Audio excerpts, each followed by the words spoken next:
Hey, this is Steve Rode, your Get Out of Debt guy from getoutofdebt.org. This week, we're talking about debt settlement. More specifically, how debt settlement is like an onion. You know, it's got layers. All onions have layers. Debt settlement has layers. Damon's with me. This is Debt-Free Dudes, our podcast where Damon and I talk about debt subjects. You know, the podcast that you love. That's the one. Damon, one of the things that's been driving me crazy is when people come to the site, my site, and they post something and they say something about debt settlement. The problem is it's one of those terms that can mean like 5 different things. So here are the different variations I wrote down, and let me know if you think of something different. When people think about debt settlement, you have the Facebook forum advisors that just say, you need to do debt settlement. And then you've got the DIY people. These are folks that read something online or took a course and think they can do it themselves. Then you've got the mass market sales folks that are trying to sell everybody all your problems fixed with debt settlement. And then finally, we have the customized coaching solution where everybody gets treated individually. And you know what? I think there's one more. Call it the creditor mailer settlement, where you don't do anything but default, and then sooner or later you get a mailer. Did I leave anything out? No, I mean, I think you pretty much covered it. Give me your impression about people in forums or online that just say, oh, you can settle your debt, it's easy. What are they leaving out in that statement?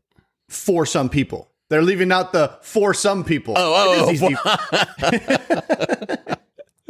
It is easy for some people, but it's not really that easy for most people. You know, it's not like you just pick up the phone and say to the creditor, you know, some secret code, 739. Yeah. And that means the best settlement deal. It's easy for somebody like me who's been dealing with this stuff for 20 years. Mm-hmm.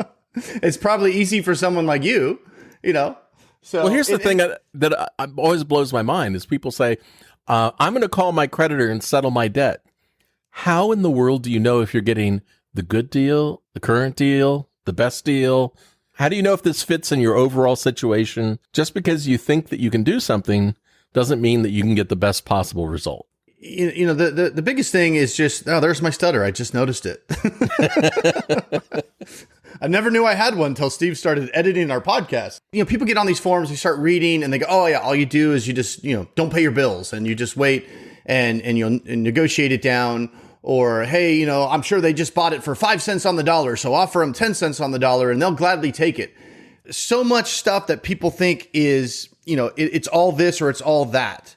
And every creditor is different. Every scenario is different. Every situation is different. So there's a little bit of truth sprinkled into what you read online, but it's very, very difficult to just take that advice and then just apply it to your situation and every specific creditor you have, because, you know, some creditors you have to do the exact opposite approach that you'd have to take for other creditors. And the only way to really understand that is to have experience with those specific creditors and what their protocols are, because that's really all it is. You know, negotiation with creditors is really just understanding what they're going to do after you do certain things, like not pay a bill. What does this specific creditor do if you don't pay that bill? Are they going to send you to an attorney?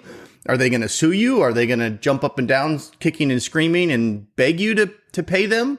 You know, every creditor has different protocols that you really need to understand before you just jump off a cliff. If you said online, only accept a deal where they're going to take 30% or less and they have to send you the offer in writing and they have to accept your post-dated check or whatever, maybe, but you know, some major creditors might only take 60% of the debt, not give you it in writing, and require you to fund it first. That doesn't mean it's wrong. It might be different, but you got to know what the creditors are doing. Yeah, and it's their protocol. And the other thing is, don't get self-righteous if you're trying to negotiate debt with a creditor.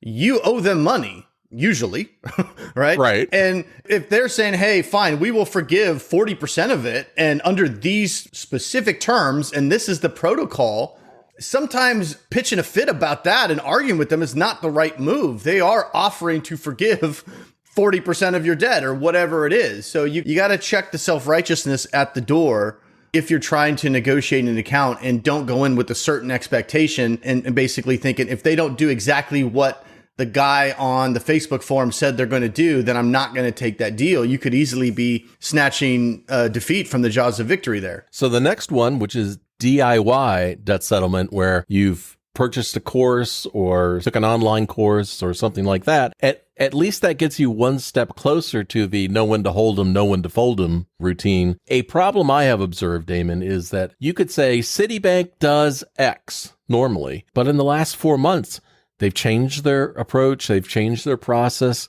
I'm sure you can think of a creditor that it's changed over time, like Chase. Chase has changed. It's always a moving target. Some creditors, I can look back and say, they've had the same policies for a decade where it's just like clockwork. Now, those could change at any time, but I can look back and say, well, the last 10 years, it hasn't changed. And then, like you mentioned, Chase for a long time had a certain policy. They weren't very aggressive, and it was just kind of go along to get along, and, you could get good deals with them. And then they made kind of a pretty abrupt left turn a year or two ago, and they're not super, super aggressive, but they're definitely a lot more aggressive than they used to be. So things change. So, if you've got some kind of coaching or some kind of help, I always recommend that over just trying to say, hey, I'm just going to wing it. Not that you can't get it done. There's a lot of pitfalls that as a consumer that's never done this, you really should be aware of before you jump into the deep end. Especially if you're going to wing it. And if you're going to wing it, you can actually save yourself a whole lot of money and just default on your debt and wait for the creditors to actually send you an offer. But when you default on the debt, first thing you should do is go listen to our podcast that we did all about debt collection and learn how to best deal with that. But the second thing is it can be really emotional, stressful, and you can make a lot of mistakes waiting to get to the point where the creditors are sending you that offer, because it's going to hurt your credit. You're going to be in collections. You might get sued. You might get threatened. But if you just sit tight and wait for the creditors to send you an offer, it does happen. Oh, absolutely. I mean, you could wing it. I mean, how do you think I learned all this stuff 20 years ago? I was a brash young college student. I thought, hey, I'm real smart, and I had about 40 grand in debt, and I thought, hey, I'm going to wing it. I'm not going to pay it back. I'm going to see what happens. I want to learn this stuff. So, yeah. And that's what I did. And I let all my payments go, and I had all the books, and I was ready, and I had, California rules of civil procedure and, court for dummies and all of that stuff. And it worked out for me. I ended up getting sued 3 times. Went to court. In fact, one of the $20,000 lawsuits I had to take all the way up to the appellate court before I finally won. Hours and hours and hours of study, hours and hours and hours in court, back and forth motions, things like that. And I eventually prevailed. It took me several years. Most consumers probably really don't want to go that route, but I learned a hell of a lot. So if you're up for it and you've got the aptitude for it and you really want to learn it, and hey, I wonder what happens if I have to go to court, and that's fine. You can do that. But I also learned that there's better ways rather than just trying to wing it yourself and see how it turns out for you in court. So let me give you an example. I had a client many years ago. They had a Citibank debt, I think it was. They made an offer. They said, offer Citibank $30,000 on a $40,000 debt. We'll cash out everything. We'll scrape together the money. And Citibank said, hell no, no way. We're never going to accept that kind of offer. Get lost. And the client went home, and in his mailbox was an offer from Citibank for the exact same debt for $21,000. Oh, yeah, absolutely. Because creditors, for the most part, operate by a process, right? And when you call in, you're just talking to a representative that may or may not have access to your specific files or what's going on. And you could absolutely get an offer in the mail, and that offer in the mail might be the best offer you're going to get from that bank. Or it might be the first volley.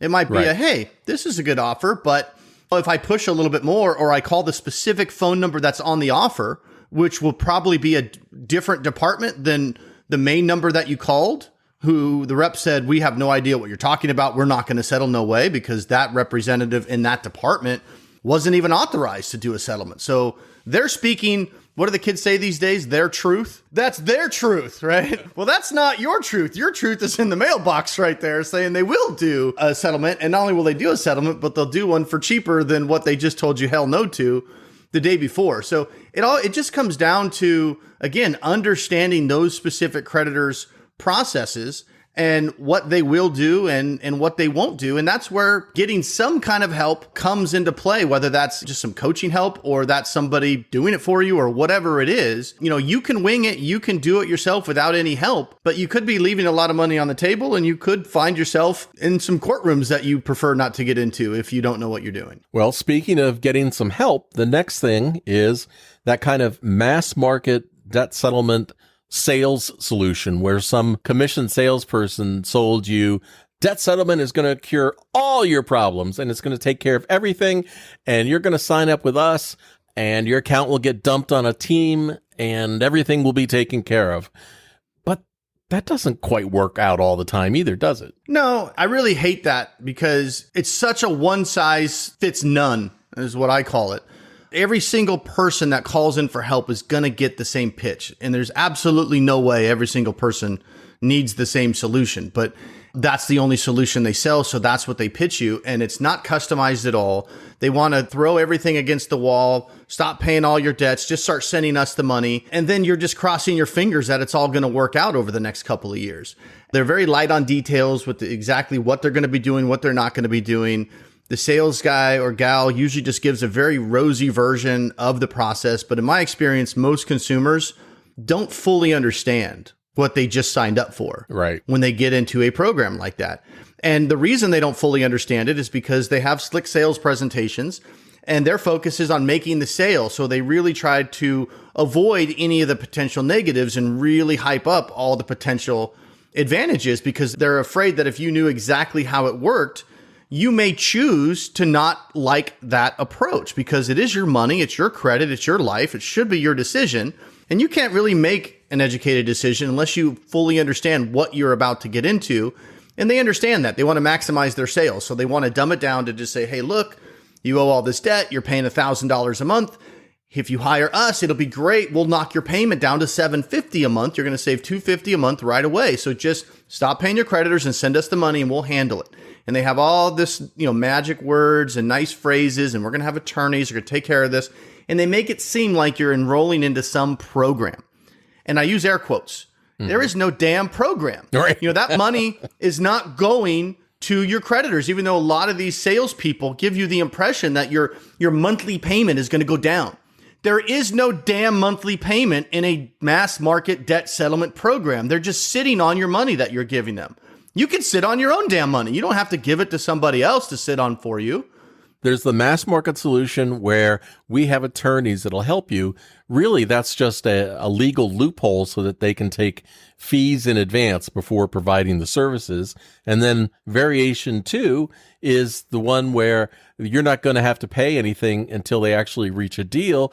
The key, though, is the deal really any good, or was it the first deal they could take so they could take your fees? Yeah. And the other thing is, remember, when you hire a program like this, their only focus is on one thing. And life has many different focuses, right? Things come up in life that you don't expect. So you get on some program that is a 4-year program or whatever it is, even under the best case scenario. Well, what happens if 6, 8, 10 months in, you lose your job? You're unemployed for a couple of months.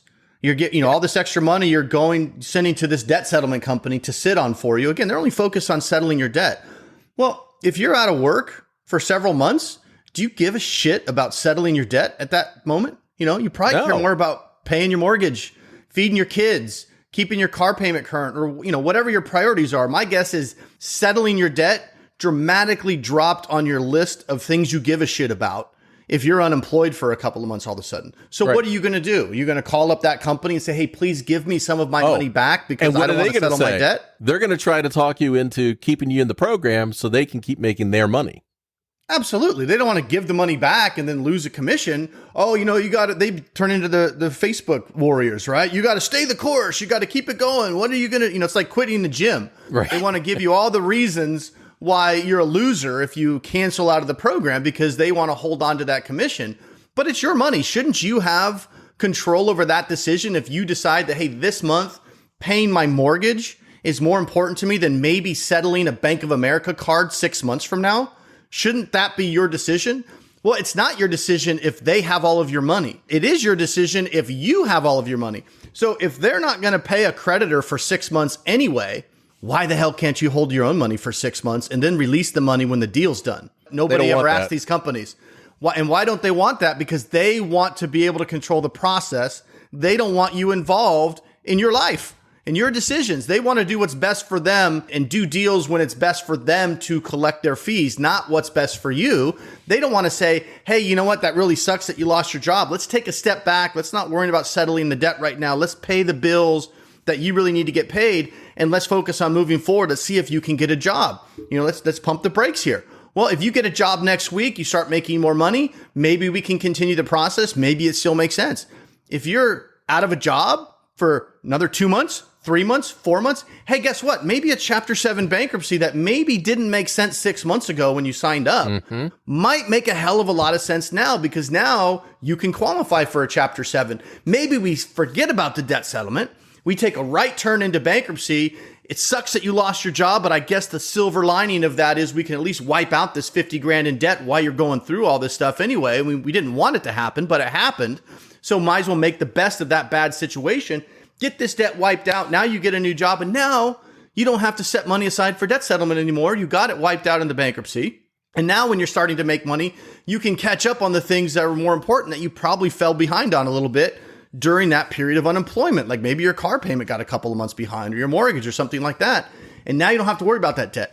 Steve, what are the chances a mass market debt settlement company is going to have a consultation with a current client about a scenario like that and recommend, hey, you should stop sending us money and maybe you should go meet with a bankruptcy attorney and see if that might be a better option? The percentage would be as close to zero as mathematically possible. Exactly. So how is hiring them helping you at all? They're not there to help you solve your problem.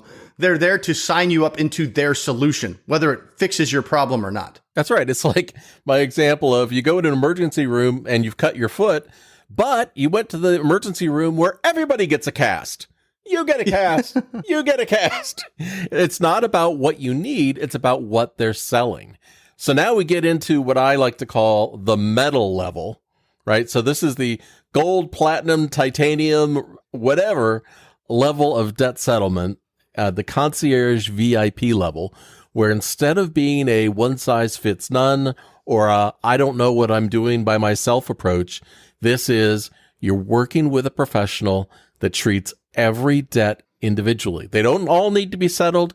You might need to settle one, you might need to settle none, but you're getting a customized solution. Let's talk about that. Well, and I always preface this with everything I'm about to say is completely 100% bias because it's what I do. Now, am I saying it because it's just what I do, or do I give this advice because it's the right damn advice? That's up for you to decide, but this is what I do, a custom solution for every client. And it's the thing that I always toot my own horn about because it's not freaking offered out there. These companies don't do that. They're not interested in what's right for you. They're interested in what's right for them. And if you don't believe me, call a whole bunch of them. If you go to a mass market solution, they're not going to say, oh, you got 6 debts. Okay, we need to prioritize this one, put a hold on that one. We need to think about this creditor is doing really great settlements right now. So let's move that to the head of the line. Let's put this one at the back. And instead, they try to wedge everybody into one solution. Yeah, and that's it. And then, they try to dumb it down for the consumer so the consumer thinks it's great, right? They don't give you exactly what is going on because they're afraid you might decide, I don't really like that. I'm not comfortable with that approach. I don't like the idea of this, or I don't like the idea of that. Well, that gives you an opportunity to say no to their service. So they're not going to present you with anything that can be construed by some people as non-optimal, if you will. Right. Mm-hmm. But if you're a consumer and you've got this debt and it's affecting your life, it's affecting your family, and you're trying to figure out the best way out of it, don't you want all the information so you can make the right decision? It's like, why would you go to a car dealership and when the salespeople trip over themselves to be the first one out the door to get out to the parking lot and you say, hey, do you think it's a good time to buy a car right now or should I wait? I heard there's a recession coming, but I don't know. I kind of need a car. Do you think it's a good time to buy one? How many salespeople are going to say, hell no, you should wait. I think, no, absolutely. You got to buy. And then you say, well, okay, well, there's a lot of car dealerships, in town. Where should I buy a car? Where's the best place for me to buy a car? effing here. That's the best place to buy a car. I always joke, you pull up to the Ford dealer and you say, should I buy a Toyota? Absolutely. Toyotas are better than Fords. They have better deals, better offers. I'll drive you there myself. Yeah, because I'm not going to be able to come back here once I give you this advice. Right. I'm going to have to get a job at the Toyota dealer. So when you call some company, some legal group that pretends to be attorneys, or a debt validation company, or a mass market debt settlement company, and you say, is this the best solution for me? Don't be surprised when they go, oh yeah, of course it is. It's just a salesperson talking to you. You're not getting financial advice. And, most people, because I don't advertise. So most people, if they find me, it's, maybe they heard our podcast or they stumbled across somebody online recommending me or something like that, or they got lucky in a Google search. And I say lucky because I think the last blog post I wrote on my website was, 10 years ago. I just don't have time to. My website looks like it's, like made when Craigslist came out. Yeah. It's not beautiful, but hey, it gets the point across. Most people find me after they've talked to several salespeople. I don't care if it's credit counseling or debt settlement, debt validation, whatever it is. And then they have a conversation with me. And the biggest comment I always get is, you're like the first person I talked to that made any sense. Like, I understand what you're saying. And when I ask you questions, you explain it in a way that can make sense. And I'm not more confused leaving the call than I was when I made the call. And that's why I love when people find me after they've talked to these companies, because it just makes me look so good. They're like, wow, somebody that knows what they're talking about and actually makes sense. Because again, my focus and what the service that I provide is helping you figure out the right strategy based on your specific situation. That's why what I say makes so much sense. And what these sales guys say always leaves something to be desired, or it's a little bit confusing because they're trying to take your problem and wedge their solution around it. Right. And that's why it seems a little weird. But when you don't have that requirement, like if I'm not a sales guy knowing I have to try to pitch you on this specific program or solution, I'm free to explain things how they are. And that just tends to make sense. And that's why anybody should go to damonday.com and ask a question. Talk to Damon, or visit my site, getoutofdebt.org, submit a question online. Both of us will be very happy to answer it. When people come in, Damon, and they say, X company said debt settlement is the best approach, and I want to know right now, do you agree? And the only answer I can ever offer is maybe. because it really depends on each person's individual situation. Here's an example. Last week, a woman who was 45 years old was thinking of getting involved in a program that was going to take her 5 years and cost her $899 a month. If she took a different approach and she was eligible for bankruptcy, and she filed bankruptcy and discharged all of her debt in 90 days, and instead put that $899 a month in an investment for retirement for the same period of time, she'd end up having about $650,000 in retirement. That's a fact that people should know before they just decide on what some slick selling salesperson was telling them. Yeah. And, we talk about bankruptcy a lot. And I always like to remind people that, hey, look, we're not advocates for bankruptcy. That would just be as bad as a debt settlement company being an advocate for settlement. Right. Our focus is it doesn't hurt to look at the numbers and get all the information, and then you decide what is best for you. So just, some people just get upset about talking about bankruptcy, and it's like, talking about it is fine. If we talk about it and you don't like something about it and you want to do a different strategy, that's great. At least now you know for sure why you want to maybe avoid bankruptcy or not avoid it. Sometimes you might look at it and go over the numbers and you go, that's not nearly as bad as I thought it was going to be. I never really had an in-depth conversation about it, and I didn't really understand it. Now that it's been presented this way, maybe it's something that's worth taking a look at before I jump off a cliff over here on this other program. Again, it's your money, it's your life, it's your credit. It needs to be your decision. Well, an educated consumer is always the best person to work with, and that's the whole focus of this podcast. Damon, is there anything else before we wrap this up that we should let people know about debt settlement? It's never as simple as it's presented to you. There's always nuances in there and gotchas, and I don't think we really covered it that much. We mentioned it a little bit, but when you just say debt settlement, most of these companies, they just want you to stop paying everything and jump into their program. But there's many, many different ways. Even if a debt settlement strategy makes sense, there's a million different ways to implement it.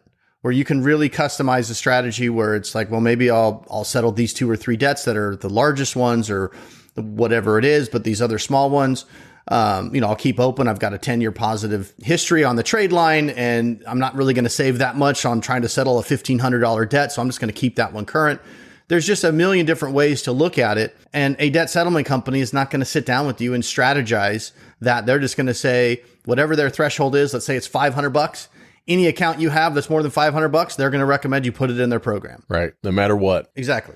All right, Damon, thank you so much for joining us again this week. Damon@damonday.com is the email address. If you have a question, come visit me, Steve Rode, Get Out of Debt Guy at getoutofdebt.org. Bye-bye. See you.